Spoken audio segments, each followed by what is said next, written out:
अनि जोमसोमबाट कुन कहाँ बस्नुपर्ने कहाँ मार्फा तलब हो बस्नुपर्ने कता हामीले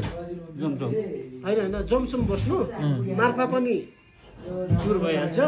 त्यो पनि टुर हुन्छ सबभन्दा मर्निङमा भनेको तपाईँले भ्युटाहरूको लागि मर्निङमा भ्युटार जाने टिभी भन्ने गाउँ छ गाउँको होमस्टे घर छ अनि त्यहाँ माथि गएर सजिलो भनेको त्यसको लागि जोमसोम कहाँ बस्नु पर्यो रे जोमसोम बस्नु पर्यो जोमसोमबाट भ्यू टावर जाने होइन छैन ठिनी जाने ठिनीबाट एउटा होमस्टे छ होइन ठिनीमा त्यहाँ लेखेछ कि भ्यू टावर भनेर लेफ्ट साइडमा छ पछि अफरोड हो तपाईँ ठ्याक्कै भ्यू टावर त्यहाँबाट गएपछि